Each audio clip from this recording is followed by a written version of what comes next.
জুলাই গণ অভ্যুত্থানের ঘোষণার দিন 5ই আগস্ট বিশেষ একটি দিন, বিশেষ 4 জন মানুষ গায়েব। চিন্তা করতে পারেন, ওরা কক্সবাজার চলে গেছে বেড়াইতে। হ্যাঁ, হাসনাত আব্দুল্লাহ, সার্জিস, নাসির উদ্দিন পাটোয়ারি, তাসনিম জারা। তাসনিম জারা তো এখানে খুবই দরকার, কারণ ও তো মারাত্মক ইংলিশ বলে তো ভাই, একেবারে বিদেশিদের মতো। আসসালামু আলাইকুম। 5ই আগস্ট চলে যাচ্ছে। আমার এই কথাগুলো আপনারা যখন শুনবেন তখন হয়তো রাত 12টা বেজে যাবে। 5ই আগস্ট চলে যাচ্ছে আমাদের হাত থেকে। কি আসলো ঘোষণাপত্রে?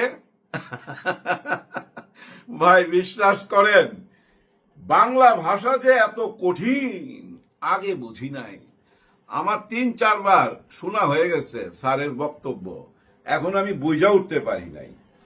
আর ওইখানে যখন মিটিং শেষ হয়েছে, সবাই যখন বিদায় নিতেছে স্যার চলে যাওয়ার পর, মানে ডক্টর মোহাম্মদ ইউনূস স্যার চলে যাওয়ার পর, বড় বড় রাজনীতির নেতারা যখন বের হচ্ছিল মিডিয়া তাদের সামনে, যাকেই জিজ্ঞেস করে কেউ কিন্তু ঠিকঠাক বলতে পারে না।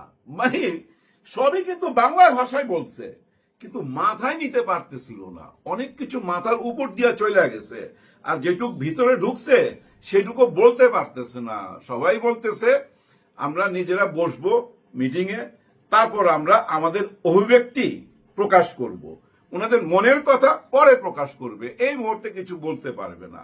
প্রায় সবাই একই কথা বলছে যে এই মুহূর্তে কিছু বলার নাই। তার মানে কি জানেন, ওই যে ওইটা বাংলা ভাষা খুব কঠিন, কিন্তু বুঝে উঠতে পারে নাই কেউ, আমিও পারি নাই, বুঝছেন। তবে এইটুক বুঝছি যে আইনি বৈধতা দেওয়া হয়েছে জুলাই গণ অভ্যুত্থানকে।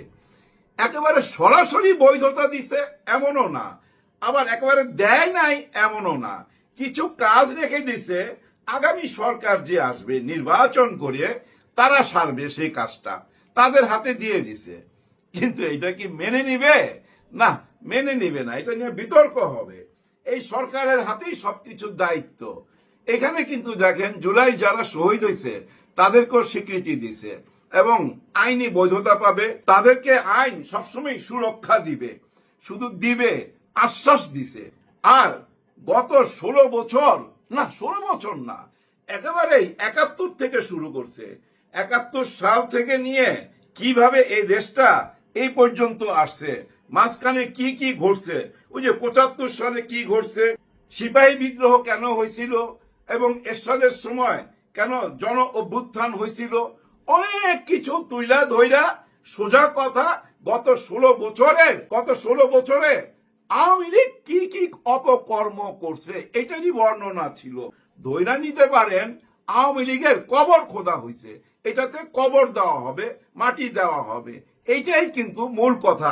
আজকের বক্তব্যে যা যা শুনছেন, গত 1 বছর কিন্তু আমরা এগুলো শুনে আসতেছি। হ্যাঁ, একেবারে যে নতুন কোনো কথা শুনছি তা না, কিন্তু কিছু বাংলা ছিল ভাই একটু কঠিন। এগুলো আবার খুব সুস্থ মস্তিষ্কে রাইতে শুয়ে শুয়ে চিন্তা করতে হবে যে এই কথার মধ্যে কোনো অর্থ লুকায়া আছে কিনা। ভাই বিশ্বাস করেন, কেউ তো বুঝতে পারতেছে না। আসলে হয়েছে কি জানেন, ওই যে লিখিত বক্তব্য এরকমই হয়, কিন্তু স্যার যদি কাগজপত্র না নিয়ে নিজে নিজে দাঁড়ায়া প্রকাশ করতো মনের ভাব, আসলে সেটাও তো হয় না। কারণ এখানে জুলাই ঘোষণাপত্র তো, আর এই ঘোষণাপত্রের পুরা ভিতরটা কি, আওয়ামী লীগের অপকর্ম, এবং এই অপকর্মর কারণে একটা জুলাই গণ অভ্যুত্থান হয়েছে। যারা জুলাই গণ অভ্যুত্থান করছে তারা আইনি বৈধতা পাবে, তাদের পাশে আইন থাকবে এবং তাদেরকে সংবিধানে জায়গা করে দেওয়া হবে। কিন্তু পুরাপুরি জায়গাটা পাবে আগামী যে সরকার আসবে নির্বাচন কইরা, তারা পুরাপুরি জায়গাটা কইরা দিবে, এইটুক। এখন সব দল কি এটা মাইনা নিবে? মনে হয় না মাইনা নিবে, না মাইনা নিবে না।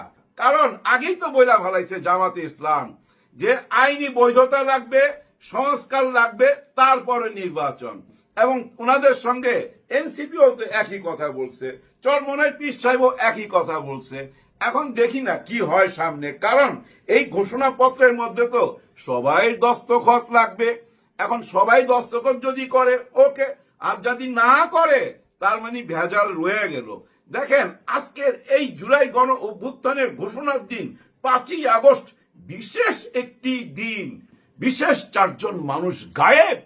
চিন্তা করতে পারেন, ওরা কক্সবাজার চলে গেছে বেড়াইতে। হ্যাঁ, হাসনাত আব্দুল্লাহ, সার্জিস, নাসির উদ্দিন পাটোয়ারি, তাসনিম জারা। তাসনিম জারাকে ওখানে খুবই দরকার, কারণ ও তো মারাত্মক ইংলিশ বলে তো ভাই, একেবারে বিদেশিদের মতো। পিটার হাসের সাথে বৈঠক তাদের কক্সবাজারে। চিন্তা করেন, এমন একদিনে 5ই আগস্ট, তার মানে কি খুব গুরুত্বপূর্ণ মিটিং, কিন্তু এটা খুব গুরুত্বপূর্ণ। ওই মিটিং কইরা 3:30টার বিমানে আবার ঢাকা আসার কথা, আসতে পারছে কিনা জানি না। আসুক না আসুক, এই মিটিংটা ভাই কে অ্যারেঞ্জ করে দিল তাদের সঙ্গে? এই মিটিংটা কে অ্যারেঞ্জ করে দিল? এর ঘটক কে? হ্যাঁ, এই গোপন বৈঠকের একজন তো ঘটক আছে যে ঘটকালি করছে। পিটার ডি হাস কার মাধ্যমে এই 4 জনকে কক্সবাজার নামাইলো? নিশ্চয়ই এই 4 জনকে তো কেউ বলছে যে জুলাই গণ অভ্যুত্থানের এই ঘোষণাপত্রের অনুষ্ঠানে থাকার চেয়ে কক্সবাজার যাওয়া খুবই জরুরি, মিস করা যাবে না, তাড়াতাড়ি যাও, এরকম একটা আদেশ বা উপদেশ কেউ তো করছে। সেই ঘটককে এই গোপন বৈঠকের, তার হাতেই কিন্তু নাটাই সুতা, এটা মনে রাখেন। কক্সবাজারের এই মিটিংটা ভাই অনেক ভোগাবে, অনেককে চিন্তায় ফেলে দিবে। আমাদের সুশীল সমাজ তো চিন্তায় পড়া যাবে, কারণ এরা তো পোলাপান, চিলড্রেন পার্টি। এদের সঙ্গে কিভাবে পিটার ডি হাস বসলো? ওর তো বসার কথা বড় বড় রাজনীতিবিদদের সঙ্গে, পোলাপানের সঙ্গে কে? ভাই ব্রাদার, পিটার হাসকে কিন্তু সহজভাবে নিয়েন না। এটা কিন্তু একটা গুরুত্বপূর্ণ ক্যারেক্টার আমাদের দেশের রাজনীতিতে। আওয়ামী লীগ আমলে ওনার চলাফেরার কথা আপনাদের মনে আছে? হ্যাঁ, উনি অনেকের বাসায় চলে যেতেন, এবং এটা নিয়ে কিন্তু রাস্তায় মিছিলও হয়েছে। আওয়ামী লীগের ছেলেপেলেরা মিছিলও বাইর করছিল তার বিরুদ্ধে, যে সে কেন নাক গলায় আমাদের রাজনীতিতে। সেই লোক কিন্তু পিটার হাস। এখন কক্সবাজারে নিয়ে কি আলাপ হইতে পারে ভাই? একটু চিন্তা করেন তো। হ্যাঁ, সত্যি চিন্তার ব্যাপার। তবে আমার মোটা মাথায় যেটুক মনে হয় সেটুক আপনাদের সঙ্গে শেয়ার করি। পিটার হাস আওয়ামী লীগকে কেন পছন্দ করতো না? কারণ আওয়ামী লীগ উগ্রবাদী, জুলুম করতো মানুষের উপরে, আয়না ঘর বানাইছে, বিভিন্ন রকম অপকর্ম করছে, অযথা মানুষকে ভোগাইছে, জয় বাংলা স্লোগান না দিলে তারও জেলে ঢুকাই দিছে। এই যে অমানবিক কাজগুলা করছে, পিটার হাস নিশ্চয়ই মাইনা নেয় নাই, তাই না? এই দুর্নীতি বা সরকারকে কেন সে মাইনা নিবে? যার জন্য তার বিরুদ্ধে দাঁড়াইছিল এই পিটার হাস। কিন্তু 5ই আগস্ট থেকে আমাদের দেশ তো স্বাধীন, এখন তার আওয়ামী লীগ নাই। এখন তো তার বসার কথা বড় বড় দলের সাথে। তারা পোলাপানের সাথে কেন বসলো? কারণ কি? তার মানে তার দৃষ্টিতে এই পোলাপানরাই সলিড, বড় দলকে সে নিশ্চয়ই ভরসা করতে পারতেছে না। আর তার উদ্দেশ্যটা কি? আর পিটার হাসের নিজের এত আগ্রহ কেন? এটা কি তার ব্যক্তিগত কোনো আগ্রহের ব্যাপার? না, একদমই না। উনি তো আমেরিকার হয়ে কাজটা করতেছে, আমেরিকা যা চাচ্ছে উনি সেটাই করতেছে। আওয়ামী লীগকে আমেরিকা পছন্দ যে করতো না, এটা তো আমরা এতদিনে বুঝা ফেলাইছি। পছন্দ না করার কারণ ওই যে একটু আগে বললাম, যে তারা অপকর্ম করত। তার মানে কি? যারা অপকর্ম করবে, দুর্নীতি করবে, চাঁদাবাজি করবে, সংখ্যালঘুদের উপরে জুলুম করবে, অরাজকতার সৃষ্টি করবে, তাদের সঙ্গে তারা না, তাই না? এটাই তো বোঝায়। যার জন্য অন্য কোন দলের সঙ্গে না বৈশা দেখছে যে ভাই এই পোলাপানের দলটা এখনো ভালো আছে, সবাই তো ভালো, তাই না? এরা জুলাই গণ অভ্যুত্থানের সাথে জড়িত ছিল, ওদের সঙ্গে একটু বসি, ওদের মগজের মধ্যে কিছু ঢুকাইয়া দেই। এইটাই তো হইতে পারে। আমার যেটুক মনে হয় পজিটিভ ভাই। হ্যাঁ, ভালোর জন্য বসছে, কোন ষড়যন্ত্র করতে বসছে এমন কিছু না। অনেকে বলতেছে ওদেরকে কক্সবাজারে নিয়ে দেখাইবো ম্যাপ ট্যাপ, যে আমাদের এই যে এইটুক দরকার, মানে কক্সবাজারের ওই জায়গাটা আমাদের লাগবে, ওদিকে সেন্ট মার্টিন লাগবে, তোমরা এটা নিয়ে কোনো কথা বলবা না, তোমাদের টাকা পয়সা ডলার যা লাগে আমরা দিয়ে দেবো না। এরকম কিছু না ভাই। আর এরকম কিছু মাইনা নিবার মতো লোক ওই 4 জনের মধ্যে একজনও না। ওই 4 জন কিন্তু একেবারে বাছা বাছা। এর মধ্যে তাসনিম যারা এখন ইম্পর্টেন্ট, হ্যাঁ, ভাষার জন্য ইংরেজিতে তো ভাই 1 নাম্বার, বিদেশে লেখাপড়া করছে। আর পিটার হাসের সঙ্গে যা কথাবার্তা বলবে, কেউ যদি বুঝাইতে না পারে তাসনিম যারা বুঝাই দিবে। আগে থেকেই তাসনিম যারার সাথে হয়তো যোগাযোগ করছে, কিন্তু মূল ঘটককে কে যোগাযোগ করাই দিল? কে বললো তাড়াতাড়ি ওদের সঙ্গে বৈশা যাও? কে বললো তাড়াতাড়ি পিটার ডি হাসের সঙ্গে বৈশা যাও? ওই লোকটাই মেইন, তার হাতেই নাটাই সুতা, এটা বুঝতে হবে। আগামীকাল থেকে যে রাজনীতি শুরু হবে সেটা কি জানেন? এই যে বক্তব্যটা দিল বাংলা ভাষায়, এইটা নিয়ে কিন্তু আবার নতুন করে প্যারা দেওয়া আরম্ভ হবে, নতুন কতগুলো দাবি উঠবে, নতুন আন্দোলন শুরু হবে।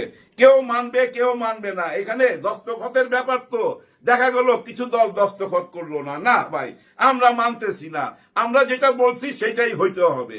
এখন দেখা যাক সরকার কি করে।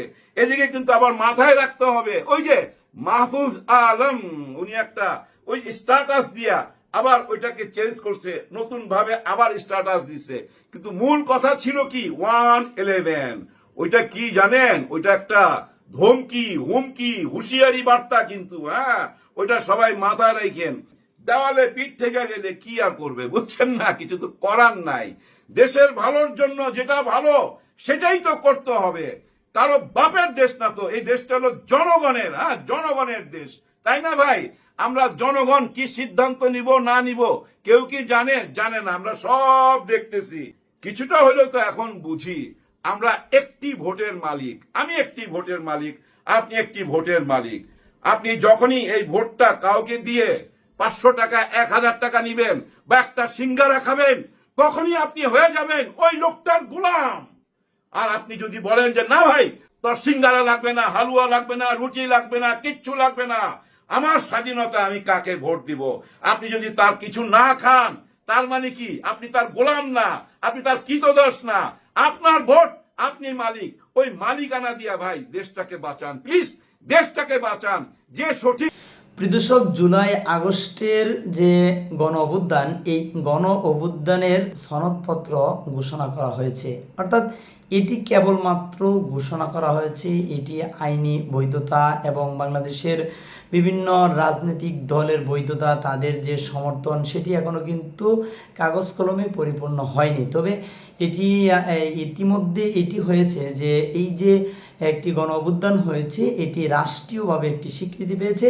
এই স্বীকৃতি পরিপূর্ণ কার্যকারিতা হবে যখন এটি আইনি বৈধতা পাবে এবং সবাই এটার মধ্যে সমর্থন দিবে, সবার এটার মধ্যে স্বাক্ষর থাকবে যে এই জুলাই গণ অভ্যুত্থানটি, এটার মধ্যে আমরা একমত রয়েছি, এটার মধ্যে যে বিষয়গুলো তুলে ধরা হয়েছে এটি বাস্তব। অতএব এই জুলাইয়ের সনদটি আসলে বাংলাদেশের মানুষের এটি একটি প্রাপ্য ছিল, বা যারাই জুলাই আগস্টে শহীদ হয়েছে তাদেরও একটি প্রাপ্য ছিল, এবং যারা এই জুলাইয়ে নিজের জীবনকে বাজি রেখে এই গণ অভ্যুত্থানটি সফল করেছে তারাও কিন্তু একটি প্রাপ্য।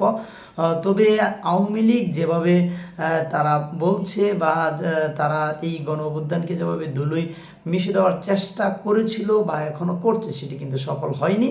ইতিমধ্যে এটি কিন্তু এই সনদ, এটি ঘোষণাপত্র হয়ে গিয়েছে এবং ডক্টর ইউনূস এটি সফল করেছে। তবে এখানে একটি গুরুত্বপূর্ণ বিষয় যে 5 আগস্ট কেন সার্জিস এবং যারা হাসনাত আবদুল্লাহ পিটার হাসের সাথে বৈঠক করেছে, সেই বৈঠকে আসলে কি বলেছে, কি বিষয় নিয়ে আলোচনা হয়েছে, সেটি আসলে এখনও আমরা জানিনি। তবে আমরা যে অনুমান করতে পারি সেটি বোঝা যায় অনুমান অনুযায়ী যে হয়তো আমেরিকার কোনো একটি হাত রয়েছে, অর্থাৎ এই যে বাংলাদেশকে গণ অভ্যুত্থান হয়েছে এবং এই গণ অভ্যুত্থানের পিছনে কিন্তু তাদের হাত রয়েছে, এবং সামনে যে নির্বাচন হবে সেই নির্বাচন কিন্তু আমেরিকা, অর্থাৎ যেহেতু পিটার হাস তাদেরকে নিয়ে গোপন বৈঠক করেছে, সেই বৈঠকে তাদের দল এবং আগামী জাতীয় নির্বাচন, সংসদ নির্বাচনটি কিন্তু কোনো একটি গুরুত্বপূর্ণ বিষয় নিয়ে কিন্তু আলোচনা করেছে, এটি বোঝা যায়। এবং এনসিবির দলকে শক্তিশালী করার জন্য হয়তো তারা কোনো একটি পরামর্শ করেছে। ইতিমধ্যে আমরা যেহেতু পরিপূর্ণ জানতে পারিনি, সে বিষয় নিয়ে কথা বলছি না। পরবর্তীতে যখন